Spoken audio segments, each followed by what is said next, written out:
Hi, I'm Henry, and today I want to tell you about the night I realized I'd been living in someone else's story, paying for a life where I wasn't even allowed to have a voice. It took one dinner, one sentence, and about 8 hours of darkness before I understood that sometimes the kindest thing you can do for yourself is walk away from people who see you as nothing more than a wallet with a heartbeat. I never thought I'd be the villain in my own marriage, but that's exactly what I became the moment I fell in love with Marcus. He was everything I thought I needed after my divorce: warm, charming, affectionate in ways my ex-husband never was. He had this laugh that made you feel like you were the only person in the room.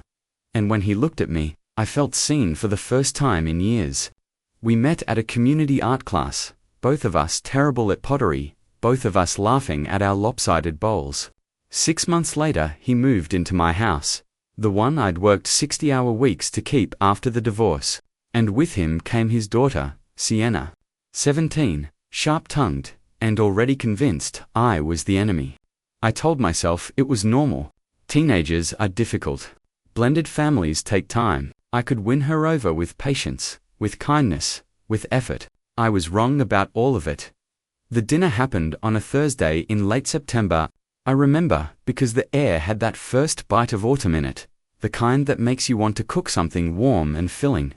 I'd spent the entire afternoon making lasagna from scratch, the way my grandmother taught me, layering pasta and ricotta and sauce until my hands smelled like garlic and basil. I set the table with the good dishes, the ones I usually saved for holidays, and lit candles even though it was just a regular weeknight. I wanted it to feel special. I wanted us to feel like a family. Marcus got home first, kissed my cheek, told me everything smelled amazing. Then Sienna walked in. She didn't greet me. She never did. Just dropped her backpack in the middle of the hallway, grabbed her phone, and headed straight for the stairs. I asked her to join us for dinner. She sighed like I'd asked her to donate a kidney. We sat down, the three of us, under the soft glow of candlelight that suddenly felt too romantic, too desperate. I tried to make conversation, asked Sienna about school, about her friends, about anything that might get her to look up from her phone. She gave me one-word answers, each one dipped in boredom. Marcus didn't intervene. He never did.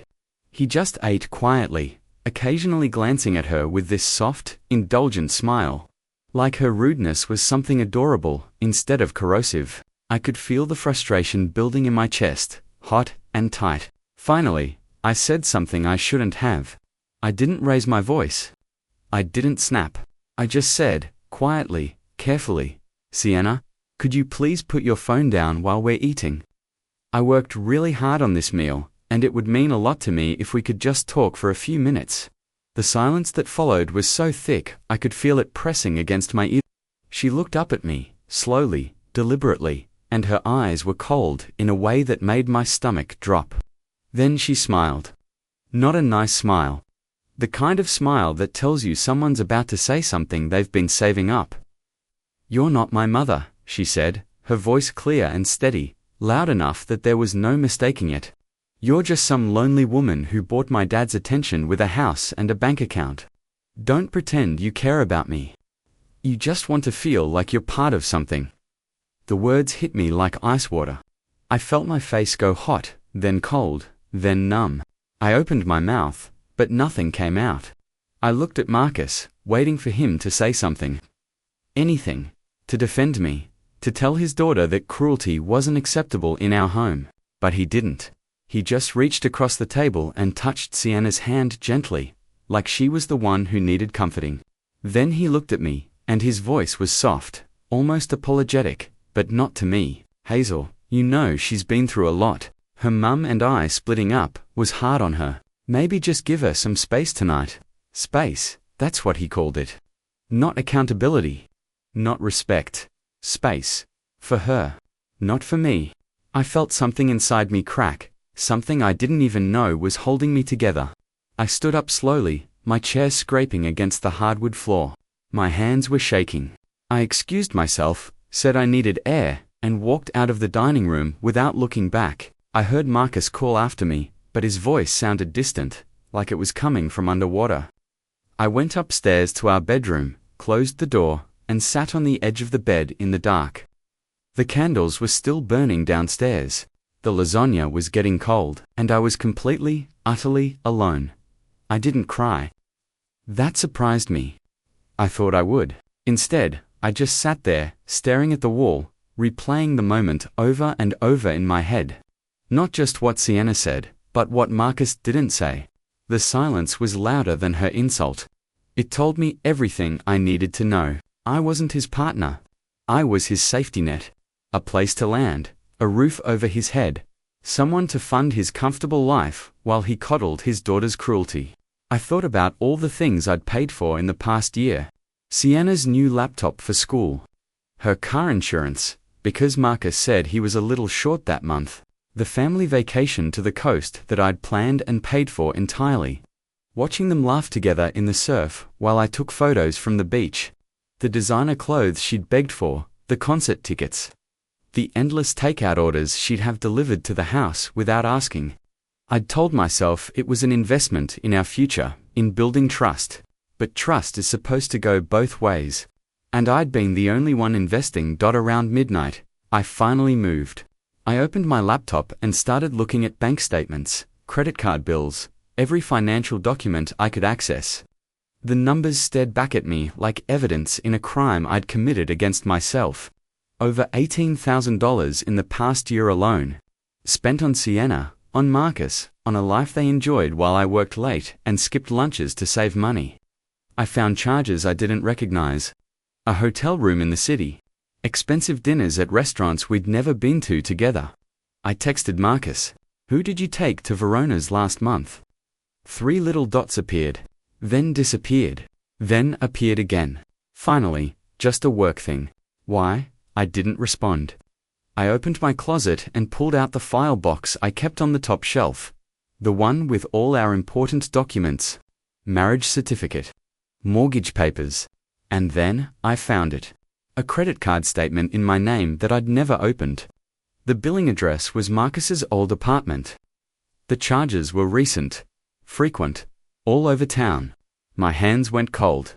Identity theft. By my own husband. I grabbed my phone and called the credit card company's fraud line. The automated voice was too cheerful, too bright for 3 in the morning. But I waited. And when a real person answered, I said the words I never thought I'd have to say. I need to report fraudulent activity on my account. By the time the sun came up, I'd frozen the card, filed a police report online, and changed every password I had. I moved money from our joint account into a separate account Marcus didn't have access to, leaving just enough to cover his half of the bills if he chose to pay them, which I suspected he wouldn't. Then I did something that felt both terrifying and liberating. I called a locksmith. Not for the house, not yet. For something smaller, sharper. I had the locks changed on my home office. The room where I kept my work equipment, my personal files, everything that mattered. When Marcus finally woke up, around 7, groggy and confused, he found me sitting in the kitchen with coffee. Fully dressed, hair pulled back, expression calm. "Morning," he said carefully. "You okay? You were up late." I looked at him for a long moment, studied his face like I was seeing it for the first time. The charm was still there. The warmth. But underneath it, I could finally see what I'd been ignoring. Entitlement. Comfort. The confidence of a man who'd never had to face consequences. "I'm fine," I said. "But we need to talk." He poured himself coffee, sat down across from me, still half asleep. "About last night." "Look, Sienna didn't mean I don't want to talk about Sienna," I interrupted. "I want to talk about the credit card you opened in my name." His face went blank, then pale. He set his mug down carefully. "What are you talking about?" I slid the printed statement across the table. He stared at it, didn't touch it, just stared. "Henry, I can explain you committed fraud," I said, my voice steady, almost too steady. "You used my identity, my credit, without my permission. That's a crime," he swallowed. Tried to smile. "Come on. We're married. What's mine is yours, right?" I was going to pay it back. "With what money?" I asked. "You haven't paid for anything in months." His jaw tightened. The charm cracked. I've been going through a tough time. You know that? I thought you understood. I did understand, I said quietly. I understood that you needed help. What I didn't understand was that you saw me as a resource instead of a person. He stood up, angry now. That's not fair. I love you. Maybe you do, I said. But love isn't supposed to cost this much. By noon, Marcus and Sienna were packing. I didn't ask them to leave. I told them, calmly, clearly, with no room for negotiation. I explained that the house was mine, paid for with my salary long before he entered my life. I explained that I'd be filing for separation, and that any further financial misconduct would be reported to the authorities. Sienna cried, not because she was sad, but because she was shocked. Shocked that the woman she'd treated like furniture had a spine. Shocked that her father's charm had finally stopped working. Marcus tried bargaining first, then begging, then anger. He called me cold, heartless, said I was punishing him for one mistake. One mistake. I repeated, Marcus, you've been making mistakes for a year. I've just been too tired to see them. They left in his car, the one I'd been making payments on.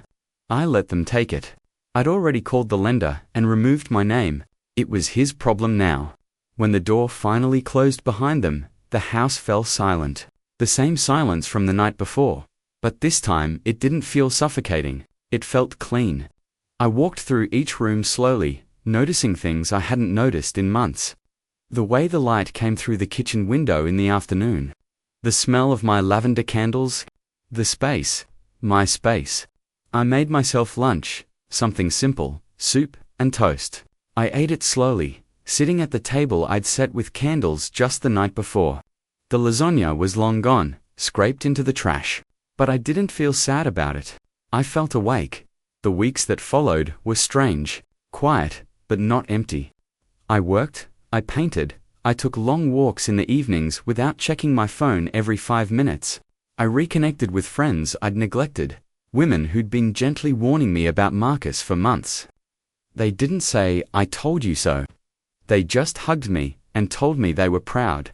I started therapy, not because I was broken, but because I wanted to understand how I'd let things get so far. My therapist asked me once, what do you think you were trying to prove by staying? I thought about it for a long time. Finally, I said that I was good enough. That I could make it work if I just tried harder.